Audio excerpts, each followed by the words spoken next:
Mielikuvitus on mainio retkikaveri. Kun istun tässä jäkälien koristelemalla Alakoitajoen rantakalliolla ja katseellani seuraan alapuolellani kohisevaa Pamilonkoskea, voin ajatuksissani siirtyä 1950-luvun alkupuolelle, ihailemaan edessäni kuohuvan veden majesteetillista voimaa. Siihen aikaan koski eli vielä suuruutensa aikaa, villinä ja vapaana.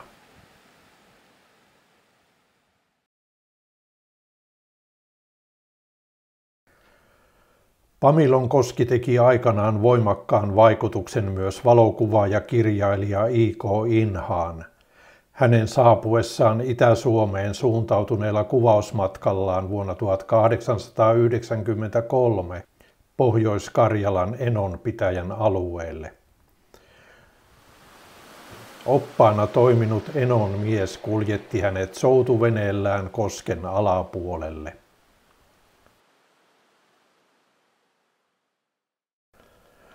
Matkan jälkeen ilmestyneessä kirjassaan Inha kuvaa Pamilonkoskea näin.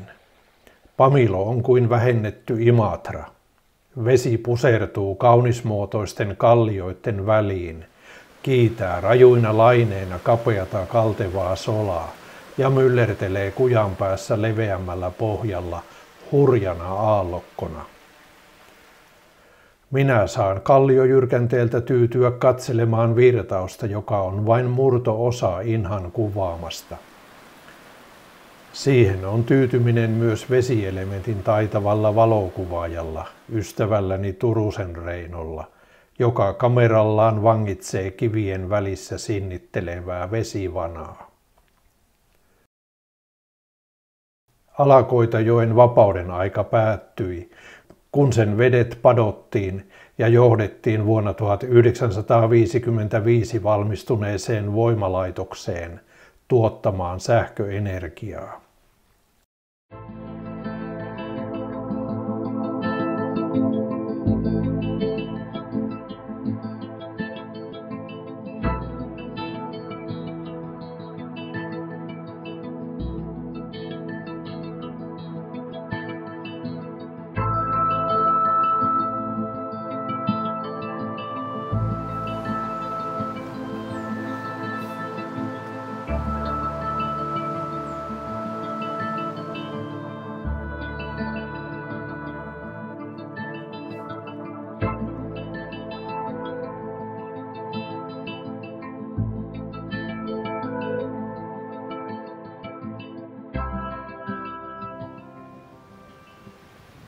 Vuodenajat vaikuttavat vahvasti joen elämään ja virran juoksuun. Talven pakkaset vangitsevat niukat vesivarat jäisen kannen alle, jättäen vain pieniä kimmeltäviä kristallireunaisia hengitysaukkoja, joista ohuet usvajuonteet leijailevat ympäröivään kylmyyteen.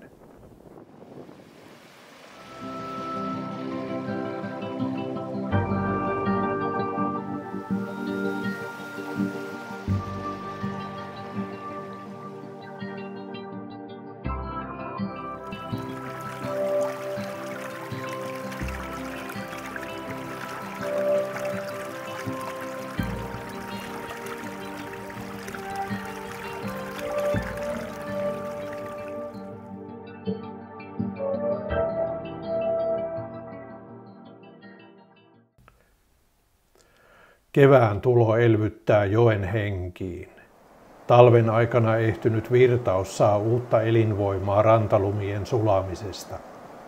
Villit vesivanat nuoleskelevat joen uoman kivikoita ja koskikohtien kohina kuuluttaa ilmoille helpottuneena joen selviytymistarinaa. Vaahtokuvioiden iloinen leikki tummalla vedenpinnalla vahvistaa tätä viestiä.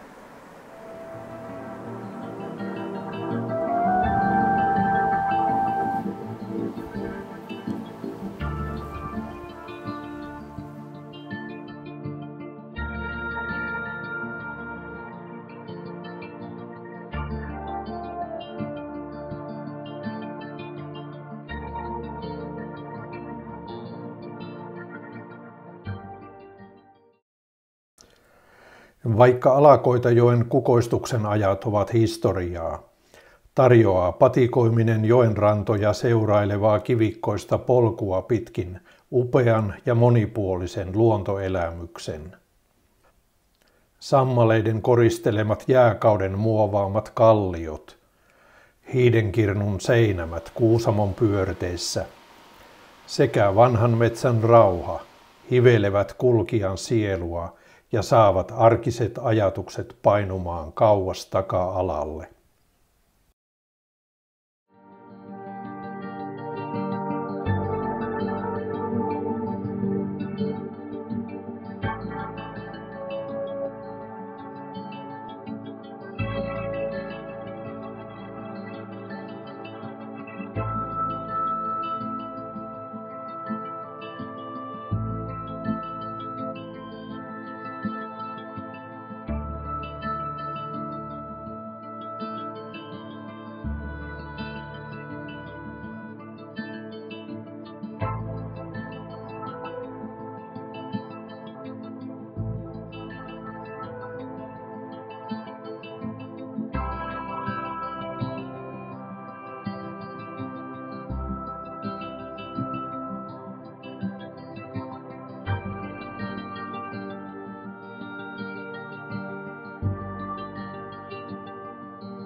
Heinäkuussa mesiangervojen hienostunut tuoksu leijailee Kalliokosken rannoilla ja tytön ja neidon korennot parveilevat tanssien tumman veden yläpuolella.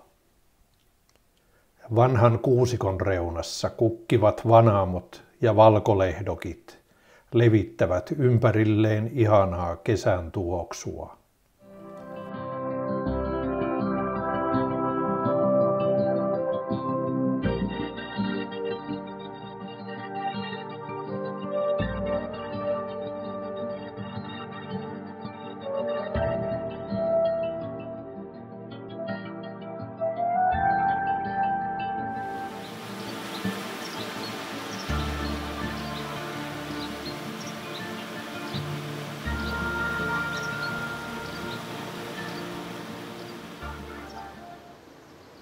Nautin suuresti tehdessäni tätä kuvakertomusta Alakoitajoesta ja sitä ympäröivästä luonnosta. Erityisesti minua ilahdutti tieto, että voimalaitosyhtiön lisättyä veden juoksutusta erittäin uhanalainen Saimaan järvilohi on saatu lisääntymään Alakoitajoessa yhdessä sen alkuperäisistä elinympäristöistä. Ensimmäistä kertaa yli 60 vuoteen. Tämä on pieni askel oikeaan suuntaan sillä tiellä, jolla pyritään korjaamaan luonnon tylystä kohtelusta syntyneitä vaurioita.